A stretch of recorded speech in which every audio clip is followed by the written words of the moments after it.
ஒரு ஃபிலிம் மேக்கராக தியரிட்டிக்கலாக நிறையா புக் படிக்கிறோம். பட் எதுக்கு படிக்கிறோம், ஏன் படிக்கிறோங்கிறத தாண்டி நம்ம எதுக்கு அதை யூஸ் பண்ணுறோங்கிறது தெரிஞ்சிருக்கணும். அது என்னென்ன விஷயம், அது எப்படி யூஸ் பண்ணுறோன்னு சொல்லி நான் அடுத்தடுத்துல சொல்கிறேன். Why we write the screenplay. பேசிக்காக மைண்டில் இருக்கிறத பேப்பர் கொண்டு வரது தான் ஸ்க்ரீன் பிளே. ஏன் ஸ்க்ரீன் பிளே ரொம்ப இம்பார்ட்டன்னா, ஃபஸ்ட்டு நீங்கள் லீகலாக போகணும் அப்படின்னா நம்மக்கிட்ட அந்த பேப்பர் மெட்டீரியல் இருந்தால் தான் அதுக்கு நாம் ஓனர். ஸோ பேப்பர் மெட்டீரியல் ரொம்ப முக்கியம். அதுக்கப்புறம் ப்ரோ நான் வந்து அது தேவையே இல்லை, நான் எல்லாத்திட்டையும் சொல்லியே நான் படம் பண்ணிடுவேன் அப்படின்னு சொல்கிறவங்களுக்கு சின்னதாக ஒரு விஷயம் சொல்கிறேன். ப்ரொடக்ஷனில் மினிமம் 100லேருந்து 150 பேர் இருப்பாங்க. அதுக்கப்புறம் காஸ்ட், அதாவது நடிக்கிறாங்க, ஒரு மினிமம் 50 பேர்லேருந்து 60 பேர் இருப்பாங்க. அதுக்கப்புறம் க்ரூவில் 24 கிராஃப்டில் மொத்தமாகவே மினிமம் ஒரு 1000லேருந்து 2000 பேர் இருப்பாங்க. எல்லாத்திட்டையும் போய் உங்களால் நரேஷன் பண்ண முடியுமா? கஷ்டம். நம்ம ஒவ்வொரு டிபார்ட்மெண்ட்லேயும் ஒவ்வொரு ஹெட்ஸ் இருப்பாங்க, அவங்ககிட்ட போயிட்டு நரேஷன் பண்ணலாம். பட் நேரேஷன் பண்ணிக்கிட்டே இருந்தோம்னா நம்மளோட டைம் கன்சியூமிங் ரொம்ப ஆகிட்டே இருக்கும், நம்ம எல்லாத்திட்டையும் சொல்லவும் முடியாது. அதுக்காக தான் இந்த பேப்பர் மெட்டீரியல். எக்ஸாம்பிளுக்கு நம்ம screen பிளேயில் interior, location, day or night எழுதுகிறோம். இது ஏன் எழுதுகிறோம் அப்படின்னா டிபார்ட்மெண்ட்ஸ் தான். இப்போ ஆர்ட் டிபார்ட்மெண்ட் இருக்காங்கன்னு வச்சுக்கோங்களேன், லொக்கேஷன் இந்த லொக்கேஷன் மாதிரி செட் வேணும்னா பண்ணி கொடுத்துட போகிறாங்க. ப்ரொடக்ஷன் இந்த லொக்கேஷன் வேணும்னா பர்மிஷன் வாங்கி கொடுத்துட போகிறாங்க. அதுக்கப்புறம் எதுக்கு இன்டீரியர் எக்ஸ்டீரியர் எழுதுகிறோம், எதுக்கு வந்து டேவா நைட்டு எழுதுகிறோம் அப்படின்னா லைட் டிபார்ட்மெண்ட். ஒரு லைட் டிபார்ட்மெண்ட்டுக்கு தெரிஞ்சிடும் இந்த டேக்கு இந்த மாதிரி. அதே மாதிரி கேமராமேன்ஸுக்கும் ஓகே இந்த மாதிரி டைமிங்கா இந்த மாதிரின்னா எல்லாமே தெரிஞ்சிடும். ஓகேங்களா? ஏன்னா அவங்களுமே இங்கே வர எல்லாருமே பேசிக் லெவலில் இருக்கவங்களாம் வரமாட்டாங்க, எல்லாமே தெரிஞ்சவங்க தான் வருவாங்க. அவங்களாம் கற்றுக்குட்டி இல்லை, தே ஆல்ரெடி நோ. பட் உங்களுக்காக என்ன பண்ணணும்னு சொல்லிட்டு அந்த ஸ்க்ரீன் பேப்பரில் தான் இருக்க போகுது, அதுக்காக தான் ஒர்க் பண்ண போகிறாங்க. அப்போ ஸ்க்ரீன் பேப்பர் ரொம்ப ஸ்ட்ராங்காக இருக்குது. அந்த டைலாக்கு ஆக்டர்ஸ் பார்க்க போகிறாங்க. ஸோ இங்கே எல்லாத்துக்குமே அந்த பேப்பர் மெட்டீரியல் யூஸ் ஆக தான் போகுது. அதுக்கப்புறம் டேரக்டர் ஸ்க்ரீனில் யாரை பார்க்கணும்னு சொல்லி டிசைட் பண்ணுறாரோ அது பேர் தான் visual scripting. What is visual scripting? எந்த அளவுக்கு ஸ்க்ரீன் பிளே இம்பார்ட்டண்ட்டோ அதே அளவுக்கு விஷுவல் ஸ்கிரிப்டிங் ரொம்ப இம்பார்ட்டன்ட். ஃபஸ்ட்டு ஸ்டோரி போர்டு நம்ம விஷனில் இருப்போம், சரிங்களா? ஒரு பேப்பரில் வேர்ட்ஸாக எழுதியிருப்போம், அதுக்கு ஒரு ஃபார்ம் ஆஃப் கொண்டு வரதான் இந்த ஸ்டோரி போர்டு ஆர்டிஸ்ட். அவங்க எல்லாம் இருந்துட்டாங்கன்னா நம்ம எங்கே லைட்டிங் வைக்கிறது, எங்கே கேமரா மூவ்மெண்ட் கொண்டு போகிறது நம்ம ஈஸியாக நம்ம பிளான் பண்ணிக்கலாம். அதுக்கப்புறம் ஆர்ட் டிபார்ட்மெண்ட், இவங்க எல்லாருமே ஒரு மூடை செட் பண்ணுவோம். இப்போ போலீஸ் ஆஃபீஸ் ரூமில் இப்படி நடக்குது, போலீஸ் ஆஃபீஸ் ரூமில் நடக்குது, நம்ம மைண்டில் சொல்லுவோம், எல்லாத்திட்டையும் பேசுவோம். அந்த ரூம் வந்ததுக்கப்புறம் நம்மளுக்கு ஐடியா இன்னும் டபுள் ஆகும். அதுக்கு ஹெல்ப் பண்ணுறது ஆர்ட் டிபார்ட்மெண்ட். அதுக்கப்புறம் தியரிட்டிக்கலாக நிறையா இருக்குது. காம்போசிஷன், ஃப்ரேமிங், ஷார்ட்டு, கேமரா, என்ன கேமரா, அதுக்கப்புறம் ஆங்கிள், மூவ்மெண்ட், அதுக்கப்புறம் கீரு, அதுக்கப்புறம் விஎஃப்எக்ஸ் யூஸ் பண்ணுறோமா, இந்த மாதிரி நிறைய விஷயம் இருக்குது. ஒரு ஃப்ரேமில் ஆடியன்ஸ் எதை கேட்கணும்னு சொல்லி டேரக்டர் டிசைட் பண்ணுறாரோ அதுதான் ஆடியோ ஒர்க். ஆடியோ ஒர்க்கில் நிறையா இருக்குது. Director and writer David Lynch என்ன சொல்கிறாரு அப்படின்னா, film are 15% visual and 15% sound.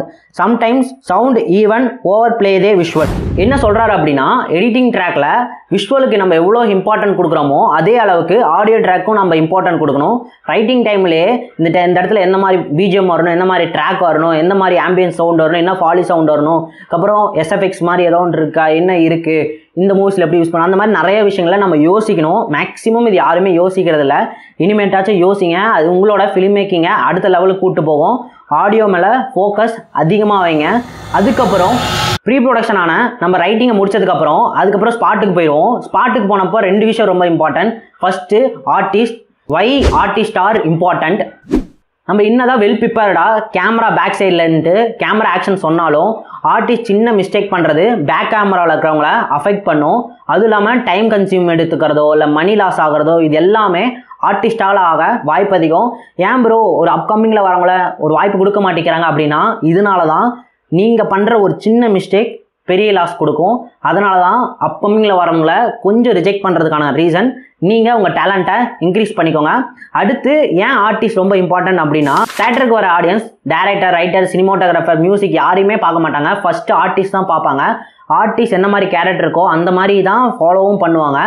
அந்த ஆர்டிஸ்ட் தான் அப்ரிசியேஷன் வாங்குறதும், அதே ஆர்டிஸ்ட் தான் நெகட்டிவ்ஸும் வாங்குறதும். ஸோ ஒரு ஆக்டராக போகிறதுனா ரொம்ப யோசித்து முடிவெடுங்க, ஏன்னா நிறைய பொறுப்பு இருக்கும்.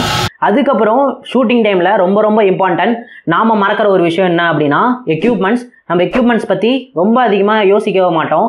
பட் ஒரு கேமரா இருக்குன்னு வச்சுக்கோங்களேன், இந்த லென்ஸ் இங்கே போகணுங்கிறதுக்கு ஒரு ரீசன் இருக்குது. அதே மாதிரி இங்கே ஃபில்டர் எப்படி வைக்கணுங்கிறதுக்கு ஒரு ரீசன் இருக்குது. இப்படி ஒரு ஆங்கிள் வைக்கணுங்கிறதுக்கு ஒரு ரீசன் இருக்குது. அதுக்கப்புறம் லைட்டிங், ஒரு லைட் ஏன் எக்யூப்மெண்ட்ஸ், ஏன்னா ஒரு ஹியூமனால் பண்ண முடியாத விஷயம் தான் எக்யூப்மெண்ட்ஸ். கேமராவோட லென்ஸ் நம்மளால் பண்ண முடியாது, லைட்டிங்கோட வேலை நம்மளால் பண்ண முடியாது. அது மாதிரி நிறையா இருக்குது. அதனால் நம்ம மேக்ஸிமம் என்னென்னா அது யோசிக்கவே மாட்டோம். ஒரு ஃபாக் வரணும்னு சொல்லிட்டு புகை வரணும்னு நம்ம சொல்லிட்டு இருப்போம். பட் அதுக்குன்னு எக்யூப்மெண்ட்ஸ் இருக்குது. ஷூட்டிங் டைமில் அது கொண்டு வரலைன்னா என்ன பண்ணுறது? ஸோ நம்ம எழுதுகிறப்பயே நம்ம பாட்டு கற்பனையில் எழுதாமல் லாஜிக்கலாக அது எப்படி நம்ம ஸ்பாட்டுக்கு கொண்டு வருவோம்னு சொல்லி கொஞ்சமாச்சும் திங்க் பண்ணிங்கன்னா புரியும். ஏன்னா ஷார்ட் ஃபிலிம் மேக்கர்ஸ் மேக்ஸிமம் இதை பற்றி யோசிக்கவே மாட்டோம். நம்ம பாட்டுக்கு என்ன பண்ணுவோம், எழுதி வச்சுட்டு நம்ம ஸ்பாட்டுக்கு போயிடுவோம். அப்போ ட்ரைபாட் பற்றி மறந்துடுவோம், கேமரா பற்றி மறந்துடுவோம், அதுக்கப்புறம் ரைட்டிங் பற்றி சுத்தமாக மறந்துடுவோம். ஸோ நம்ம ஒரு போகிறதுக்கு அப்போ ஞாபகம் வச்சோம், ட்ரைபாட் ரொம்ப முக்கியம், கேமரா ரொம்ப முக்கியம், மைக் ரொம்ப முக்கியம். இந்த மாதிரி ஒவ்வொரு சின்ன சின்ன எக்யூப்மெண்ட்ஸையும் நம்ம கொஞ்சமாச்சும் மைண்டில் வச்சுக்கணும். அதுக்கப்புறம் screen play, visual, audio, acting எல்லாத்தையுமே நம்ம பண்ணதுக்கப்புறம் ஃபைனலாக வைக்கிற இடம் எதுனா எடிட்டிங் ஏன் ரொம்ப இம்பார்ட்டண்ட் அப்படின்னா, எக்ஸாம்பிளுக்கு ஒரு கிராண்டாக ஒரு கல்யாணம் பண்ணுறோம் வைங்க. அந்த கல்யாணத்தில் நிறைய ஈவெண்ட்ஸ் நடக்கும். அது எல்லாமே ஒரு கேமராவில் கேப்சர் பண்ணுவோம். அதுக்கப்புறம் அதை எடிட் பண்ணுவோம். அதுக்கப்புறம் அந்த ஃபேமிலிக்கிட்ட கொடுப்போம். அந்த ஃபேமிலி பல வருஷம் கழித்து அந்த எடுத்து பார்த்தாங்கன்னா பழைய மெமரிஸ் எல்லாம் அவங்கள ரீகலெக்ட் பண்ணும். ஓகேங்களா? அதே மாதிரி தான் ஒரு டேரக்டருக்கும் ஒரு வீட்டுக்குள்ளே உட்காந்துட்டு தனியாக உட்காந்துட்டு பேப்பரில் யோசிச்சு எழுதி வச்சுருப்பாரு. அது எழுதி வச்சதை எப்படியோ ஒன்று கஷ்டப்பட்டு போராடி ஷூட் பண்ணி அந்த ஃபுட்டேஜ் எடுத்துகிட்டு வந்துடுவார். வந்ததுக்கப்புறம் அது எடிட் பண்ணலைன்னா அந்த மேஜிக்கை அவரால் பார்க்க முடியாது. மைண்டில் இருக்கிற அந்த மேஜிக்கை அவர் ஸ்க்ரீனில் பார்க்கவே முடியாது. ஏன்னா எடிட்டிங் பற்றி நம்ம நாலேஜ் இல்லைன்னு வச்சுக்கோங்களேன். எடிட்டருக்கு நம்ம என்ன சொல்லணும்னு கூட எனக்கு தெரியாது. ஸோ நீங்கள் ஒரு டேரக்டராக போகிறீங்க அப்படின்னா, ஒரு ரைட்டராக போகிறீங்க அப்படின்னாலுமே, ஒரு ஃபிலிம் ரிலேட்டடான எந்த விஷயமா இருந்தாலும் சரி, கொஞ்சம் எடிட்டிங்கை நாலேஜை தெரிஞ்சு வச்சுக்கோங்க. அது ரொம்ப ரொம்ப இம்பார்ட்டன்ட். ஏன்னா ஃபிலிம் மேக்கிங்கை அடுத்த கட்டத்துக்கு கூப்பிட்டு போனதே எடிட்டிங் தான். ஸோ எடிட்டிங் ரொம்ப ரொம்ப இம்பார்ட்டன்ட்.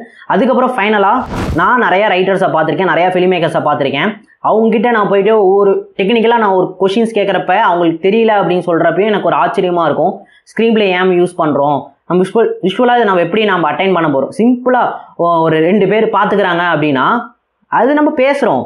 இதுவே நீங்கள் ஃபிலிம் மேக்கிங்கெலாம் பார்க்குறாங்கன்னா ஷோல்டரில் பார்க்குறானா இல்லை ஹை லெவல் ஷாட்டில் பார்க்குறானா அப்படின்னு நம்ம எழுதணும். இல்லை டாப் ஆங்கிளில் காட்டுறோமா இல்லை லோ ஆங்கிளில் காட்டுறோமான்றது நமக்கு தெரியணும். பேசிக்காக காரில் வந்து இறங்கினதுக்கப்புறம் ஃப்ளைட்டில் ஏறுறான் அப்படின்னு வைக்கிறான்னு வச்சுக்கோங்களேன். காரில் இறங்குறான், அந்த இறங்கினோட மூஞ்சை காட்டணுமா வேணாமா? ஃபுல் ஷாட்டா இல்லை லெக் லெவல் லோ லெவல் ஷாட்டா? நம்ம யோசிக்கணும். புரியுதுங்களா? நம்ம ஜஸ்ட் லைக் தட் இமேஜினேஷன்லேயே வச்சுட்டு போனோம்னா அப்படியே போயிட வேண்டியதான்.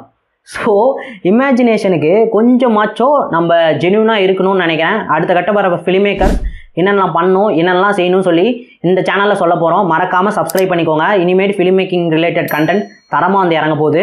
Don't waste the time. Subscribe பண்ணுங்கள்.